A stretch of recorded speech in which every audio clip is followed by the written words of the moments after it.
श्री दिगंबर जैन चंदगिरी तीर्थ क्षेत्र डोंगरगढ़ पर नित्य प्रतिदिन शांति धारा एवं शांति विधान अपने परिवार की ओर से कर एवं ऑनलाइन कराकर सौभाग्य प्राप्त कर सकते हैं। एक दिन के शांति विधान की निशावर राशि 2100 रुपये मात्र रखी गई है।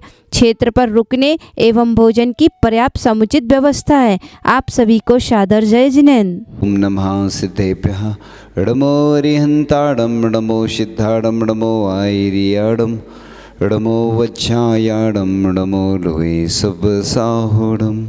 चलते फिरते तीर्थ हैं हरते सब संताप, हम तो बस इतना जानते आप सरीखे आप, हम तो बस इतना जानते आप सरीखे आप। कुंडलपुर के बड़े बाबा की, मूल नायक श्री चंद्र प्रभु भगवान की, परम पूज्याचार्य भगवान श्री ज्ञान सागर जी महामंडराज की, परम पूज्याचार्य गुरुवर श्री 108 विद्यासागर जी महामंडराज की, परम पूज्य आचार्य गुरुवर श्री समय सागर जी महामंडराज की, 3 कम नौकर मुनिराजों की, मुनि श्री धर्म सागर जी महाराज की, मुनि श्री भाव सागर जी महाराज। मूलाचार में भट्टकेर स्वामी जी लिखते हैं, बिक्कम बक्कम हियम सोधी चरदी नच्चो सो साहू ऐसो सुध विद साहू भड़ियाँ जिड़ सासड़े भैबम।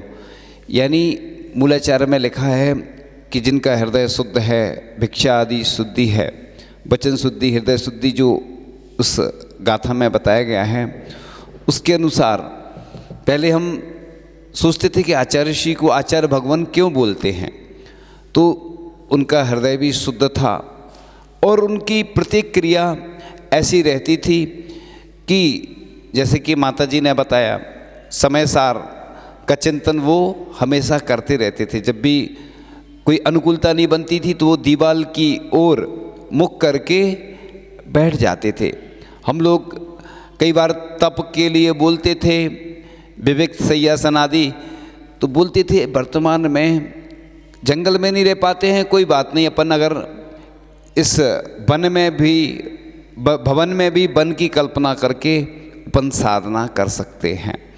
आचार्य भगवान ने वो साधना की, लोग दांतों तले उंगली दबा लें ऐसे कठिन कठिन तप किए, और उनके बारे में जब लोग सुनते थे, कई बार तो ऐसे भी प्रसंग घटित हुए, कई विद्वान थे जो दरवाजे में से देखते थे कि ये क्या करते हैं, सामयिक करते कि नहीं करते, और भी कई बार उन्होंने परीक्षा ली। एक बार एक विद्वान के मन में एक प्रश्न था, उसने सोचा कि परम पूज्य आचार्य श्री के पास हम जाएंगे और इस शंका का समाधान करेंगे। और उस दिन आचार्य श्री ने स्वाध्याय में वही विषय बताया जो उनकी शंका थी, उसका समाधान हो गया। वो कहने लगे कि हमें थोड़ी मालूम था कि आचार्य श्री को कैसे समझ में आ गया। एक बार नैनागिर की बात थी, आचार्य श्री प्रवचन कर रहे थे और एक बालिका थी जो पानी में तालाब में डूब रही थी। आचार्य श्री ने कहा उसको बचा सको तो बचा लो, और लोग गए, देखा तो वो डूब रही थी, और आचार्य श्री की जो बात थी वो सत्य हुई और वो बच गई और वो महिला बन गई है। और वो आज भी जो बालिका थी वो कहती है, जो महिला के रूप में है, कि मैं आचार्य श्री के कृपा से ही मेरी जान बची है। तो आचार्य श्री ने कितने सारे लोगों, कितने सारे जीवों का कल्याण किया, और वो चलते फिरते तीर्थ तो थे ही, क्योंकि अष्टप्रपौढ़ ग्रंथ में कहा है कि मुनिराज आदि जो होते हैं वो स्वयं चलते फिरते तीर्थ होते हैं। इसलिए हम लोग जब विहार आदि करते हैं तो किसी के दर्शन की आवश्यकता नहीं होती, एक दूसरे मुनिराज को नमोस्तु कर लेते हैं। तो आचार्य भगवान साक्षात ऐसी प्रतिभा के धनी थे कि उन्होंने सब जीवों का कल्याण किया। और इस जो गाथा थी ना, कदम चरे कदम चिट्ठे कदमा से कदम से कदम भासे जय भुंजे जय कदम पावना भजदी, कैसे चलें, कैसे उठें, कैसे बैठें कि जिससे पाप का बंध ना हो। शिष्य गुरु महाराज से प्रश्न करता है कि मैं कैसी क्रियाएं करूं कि जिससे पाप का बंध ना हो। तो भट्टकेर स्वामी जी ने ही मूलाचार में इस प्रकार की गाथा दी है। जदम चरे जदम चिट्ठे जदमासे जदम से जदम भासे जब भुंजे जय एवं पावना भजदी। यत्न पूर्वक प्रत्येक क्रिया करें, ये लाइफ मैनेजमेंट है। आज लोगों को जैन धर्म पर विश्वास नहीं होता, अन्य जगह लोग जाते हैं, अन्य क्रियाएं करते हैं। मैं बहुत सारे नगरों में गया, देखा कि बहुत सारी चीज़ें लोग करते रहते हैं क्योंकि अति परिचित अवज्ञा। जैन धर्म पर लोगों का विश्वास नहीं होता है। अन्य चीज़ें दूसरी तो अच्छी लगती हैं, अपना भोजन, अपना खान पान, अपना रहन सहन वो अच्छा नहीं लगता, दूसरे की चीज़ देखते हैं लोग आकर्षित हो जाते हैं। जबकि देखा जाए तो अध्यात्म का भंडार है ग्रंथों में। अगर अपन थोड़ा थोड़ा भी पालन करें, जरूरी नहीं है कि एक दिन में ही आप सब कुछ पढ़ लें, थोड़ा थोड़ा अगर करते हैं ना तो अपना जीवन अच्छा बन सकता है। क्योंकि आचार्य ऋषि ने अपना पूरा जीवन ऐसा अध्यात्म में निकाला कि कुंडलपुर आदि क्षेत्र में तो वो लेखन आदि करते थे, साधना करते थे, ऊपर चले जाते थे, किसी से कोई मतलब नहीं रहता था। एक बार तो कुछ ब्रह्मचारिणी आ रही होंगी, देखा तो आचार्य ऋषि कुंडलपुर में जिस मंदिर में विश्राम करते थे और सर्प निकल रहे थे वहाँ से, तो बहनों ने आचार्य ऋषि से कहा कि आचार्य जी आपके पास से सर्प निकल रहे थे, ये देखे हमने। आचार्य जी बोलते मेरे पाटे के नीचे प्रतिदिन ये सर्प शयन करते हैं मेरे साथ में। तो ऐसा नहीं सोचना, अपन को डर लगता है। वो शमशान में चले जाते थे तो कुछ नहीं, क्योंकि आचार्य जी ने ही कल कई बार सुनाया कि साधु आते हैं ना शमशान से और ज़रूरत नहीं है उन्हें, जैसे आप लोग जाते हैं शमशान तो क्या करना पड़ती है, स्नान करना पड़ता है, लेकिन साधु बस सामान्य से शुद्धि कर ली, हो गया। तो साधु कठिन कठिन साधना करके कर्मों की निर्जरा करते हैं।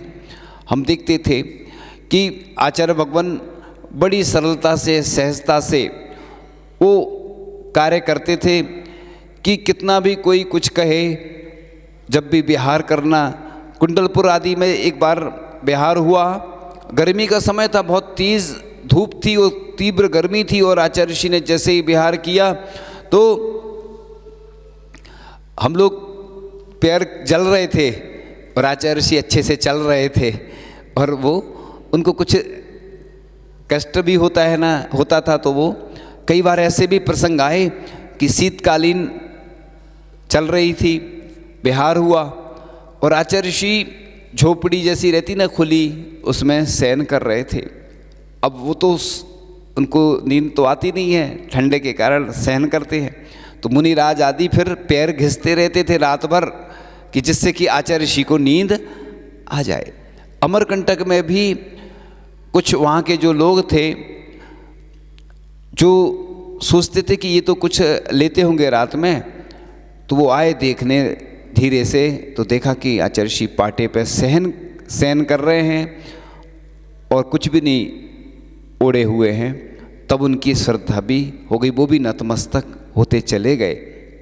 ऐसे आचार्य भगवान जिनका गुणगान करते करते हम लोग बस लगता है कि उनका गुणगान करते ही रहें, लेकिन समय चूँकि हो चुका है और आगे की यात्रा चली रही है, तो इसलिए ये आचार्य भगवान का जो तीर्थ क्षेत्र पल्लवित उनके सानिध्य में, उनके मार्गदर्शन, उनकी प्रेरणा से हुआ है।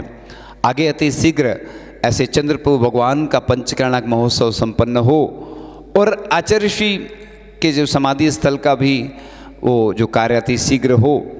आचार्य भगवान प्रतिदिन जाते थे और जब प्रतिमा का निर्माण हो रहा था देखते थे वो, और आचार्य ऋषि की जो भावना थी, 16 वर्षीय किशोर ऐसी अवस्था, हम लोग भी साथ में चले जाते थे। आचार्य ऋषि प्रतिदिन सुधार करवाते थे। उस प्रतिमा जब बन रही थी ना, मुझे सब वो क्षण, पल पल के जो क्षण हैं वो हमेशा स्मृति पटल पर, हमेशा स्वर्णिम संस्मरण के रूप में स्मृति पटल पर हमेशा रहेंगे।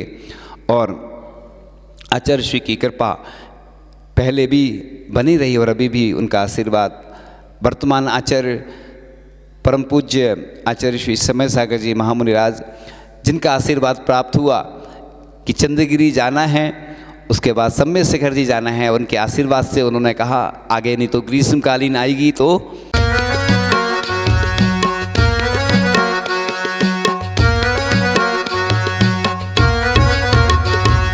चंद्रगिरी माँ माथ नवा के हो, भक्ति से लगाबो चंद्र प्रभु प्रभु के जयकारा, चंद्र प्रभु प्रभु के जयकारा।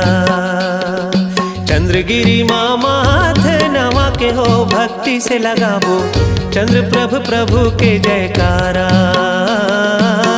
चंद्र प्रभु प्रभु के जयकारा।